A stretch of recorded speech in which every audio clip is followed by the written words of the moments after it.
All right, in this section, we're going to take the information that we just learned about functional groups and start applying it to try to understand the properties of organic molecules based off of the groups.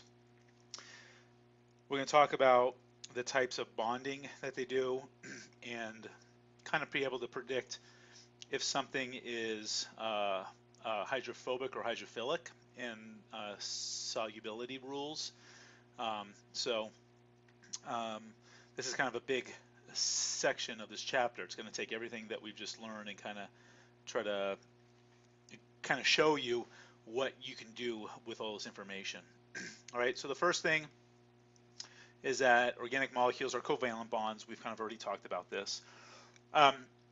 Organic compounds exist as like a molecule, a small molecule that have much weaker intermolecular forces than ionic bonds.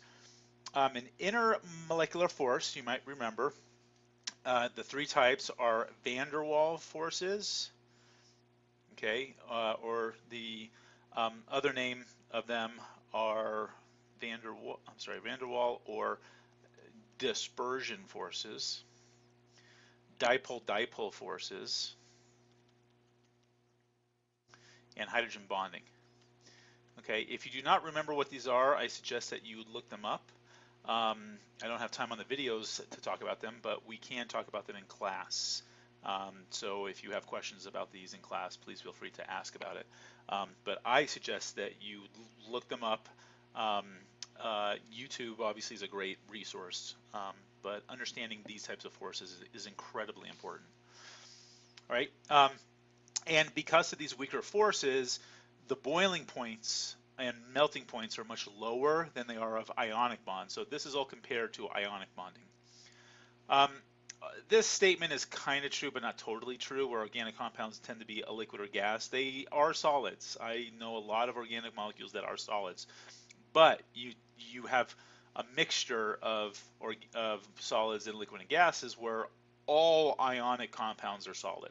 100% of ionic compounds are solids, where organic compounds you have solids, liquids, or gases. And that's because of the weaker forces. Okay.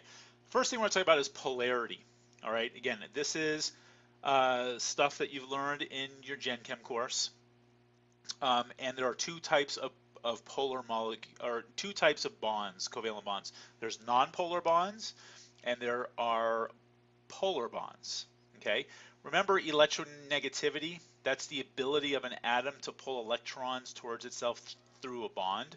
So if you look at the periodic table, do you remember what the highest electronegative atom was?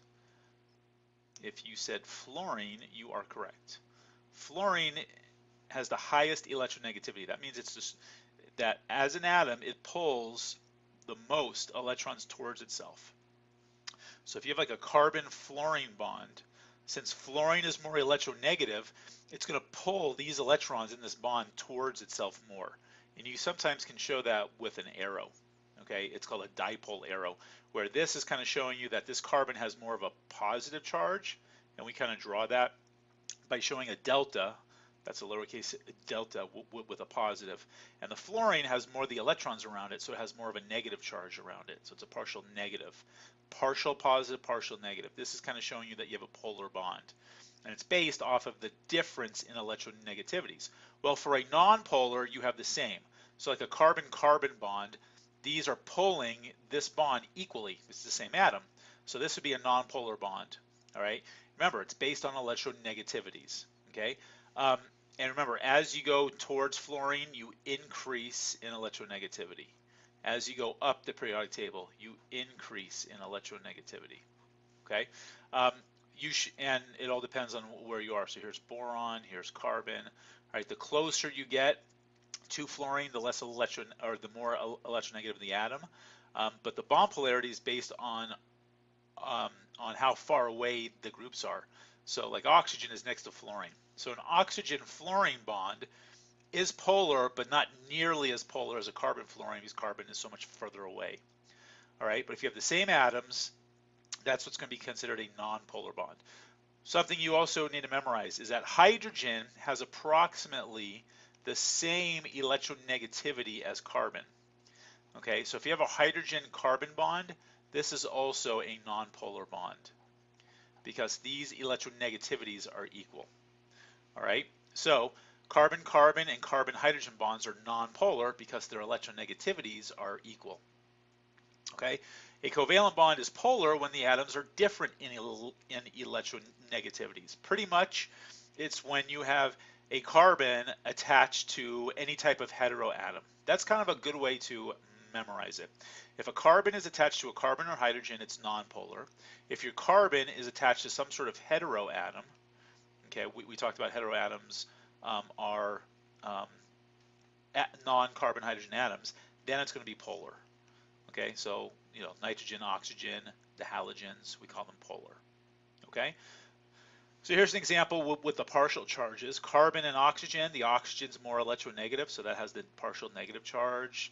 The nitrogen's more electronegative, so it has the partial negative charge. The halogen's more negative. So these are polar bonds, where if you have a carbon-carbon or a carbon-hydrogen, they are nonpolar. Okay? So hydrocarbons contain nonpolar carbons and hydrogens, so this would be a nonpolar molecule. Okay?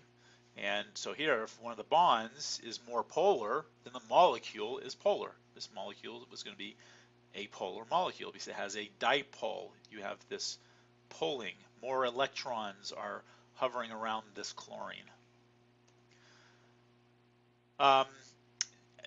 Now, if you want to look at a molecular polarity, okay, notice this molecule is a linear molecule and chlorines are more electronegative, so I've got a pull this way and I have a pull that way, but my net pull, if I were to add these arrows up, this is what's called vector analysis. I don't know if you guys have had calculus yet or physics. I think they teach this. They talk about vector analysis.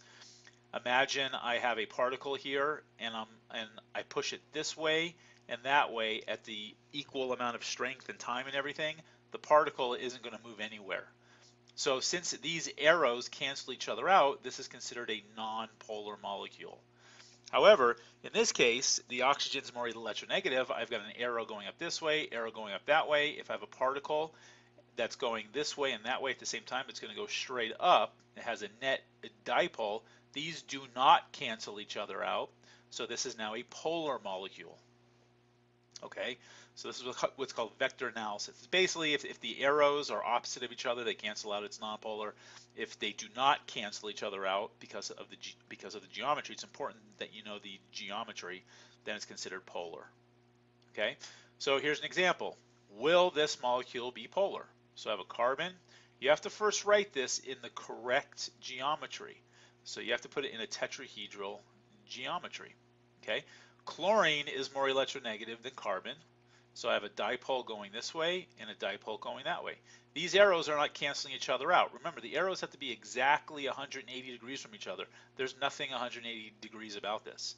So my net dipole is going this direction, so this would be a polar molecule. Another quick way of doing it is that if your carbon has all of the same atoms on it, then it's nonpolar. So like CCl4 would be nonpolar because all the chlorines cancel each other out. It's all right. So in this case, it's polar. They kind of show you the two vectors that has a net dipole. Okay.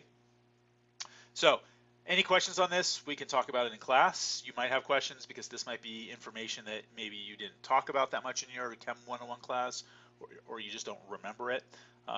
But since this is a hybrid course, a lot of your learning is going to be on your own on YouTube videos. So I would go to YouTube videos, find a video on polarity, okay, bond polarity, electronegativity, or molecular polarity, okay. But obviously we do have time in class to talk about it, but I suggest you learn as much as you can on your own, and anything that you quite can't understand, or you're having trouble understanding, or you can't find information about it, or you just want a clarification, that's what we do in class. All right, next I'm actually going to end the video here because this is also a very important concept. I want to do that on a separate video.